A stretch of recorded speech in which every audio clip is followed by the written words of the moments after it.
Belated Happy Easter. I hope you had a wonderful Easter celebration. What a comfort to know that Christ is risen. He is risen indeed. I'm Pastor Richard Krause coming to you from Christ Lutheran Church in Pewaukee, Wisconsin. Great to bring you the word of our Lord today. I'm going to use a famous Easter story. It's the story of Mary Magdalene and Jesus appearing to Mary Magdalene there at the tomb. This is taken from John chapter 20, verses 11 to 16. Here's what we read. Now Mary stood outside the tomb crying. As she wept, she bent over to look into the tomb and saw two angels in white, seated where Jesus' body had been, one at the head and the other at the foot. They asked her, "Woman, why are you crying?" "They have taken my Lord away," she said, "and I don't know where they have put him." At this she turned around and saw Jesus standing there, but she did not realize that it was Jesus. He asked her, "Woman, why are you crying? Who is it you are looking for?" Thinking he was the gardener, she said, "Sir, if you have carried him away, tell me where you have put him, and I will get him." Jesus said to her, "Mary."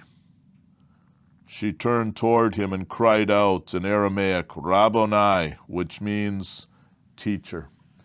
This beautiful story is depicted in our church on the triptych altar in our chapel. It's right in the center panel. There you see Mary Magdalene and Jesus there in larger than life, if you will, a painting. And we also have it in the gathering area, in a beautiful print there in the gathering area. This story from John, the 20th chapter, which I have just read. Jesus appearing to Mary of Magdalene. She's crying. She's gone to the tomb. The body's not there. She's upset. Well, when we think about the shock of death in our lives, when somebody close to us has died, and get that news, well, everything's sort of a blur, is it not? It just can't be. How can this happen? How could this happen to me? And here's Mary Magdalene, and she's in that kind of blur, and the angels are in the tomb there. She's standing there, and the angels ask her, "Why are you crying, woman? Why are you crying? They've taken my Lord away. They've taken away his body." And then she turns, and in that haze that she's in, she sees somebody, and she thinks it's the person who takes care of the tombs there, the gardener. And she asks, "Well, have you taken the body away? Tell me where he is so that I can go and get him." And then Jesus speaks. It is Jesus. She doesn't recognize him. It is Jesus, and Jesus says, "Mary." You know, sometimes, isn't it wonderful that Jesus calls us by name? Well, we know Jesus suffered and died. He rose again for everyone in the world. Some believe it, some don't. But he loves you, and he loves me. He loves us each in a unique and a special way.